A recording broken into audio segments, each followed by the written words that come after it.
So, today I wanted to talk about Anthem's version of a cow, the best animal ever, the Korox. According to Venwick Croc, the Korox loves nothing more than eating 3 times their weight in plants, and they spook easy and then charge. The library entry for the Korox states that shallow water is a favourite during mating season, which is violent and bloody, where females have been known to rampage and butt their heads against nearby rocks, occasionally causing avalanches. Koroks who do not make it through the mating ritual become carrion. So these things are pretty metal, and I reckon they're cool, and their design is actually keeping very in lines with herbivorous prey animals on Earth. To start, they have side-facing eyes to scan for predators easier. They have an upper set of eyes, which may be for specifically searching for wyverns, or 2 sets of eyes sometimes denotes distance, so you have close-up eyes and far-away eyes. Their mouths do not appear to have teeth, which is likely because they have bony plates with which to grind up the truly colossal amount of vegetation these units eat. They are slow and lumbering, likely because they're so heavy and eating grass or vegetation doesn't provide a lot of energy, so they're trying to preserve as much as possible for when they need it.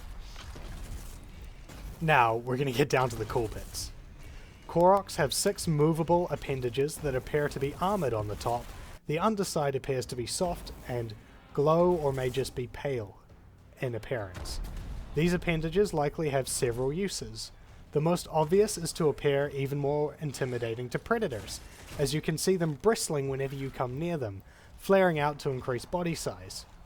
Examples of this on this world are cats raising their hackles, frilled-necked lizards flaring their neck out, and behaviourally seem quite similar to a gorilla. Other possible uses for these appendages could be related to mimicry. The undercollar of the flared regions are very similar to Anrasar, which are a predator in the world of Anthem, and could be an attempt to appear similar from a distance. The last possible use for them could be in sexual selection. You know, the bigger the appendage, the more appealing a mate you are.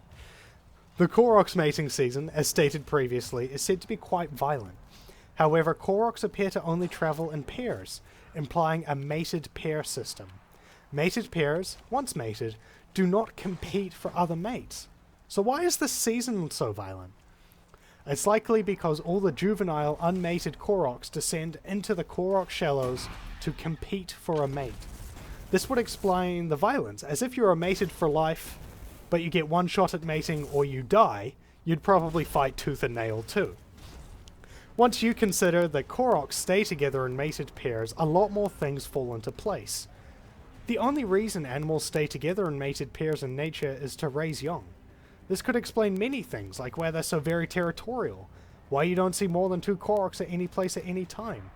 They're so aggressive because raising young must be very delicate. It also explains why the adults eat so much and you never see their young. They're eating so much to go back and feed a small baby Koroks.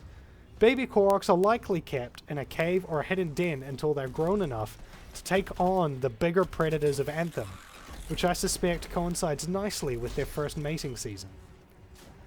Koroks, both sexes, appear to have tusks, in which case this resembles something like an elephant, where their tusks are used for food gathering and defense rather than attacking or hunting. They're obviously predated on because they're covered in armor and spikes, which are clear deterrents for any predator, and as you can see in this footage, even scars take shots at them. So, to sum up, Koroks are big, spiky cows that eat a truly unreasonable amount, likely a hyper-territorial mated pairs that get angry whenever you get near their young, and have cool appendages. Thanks for watching.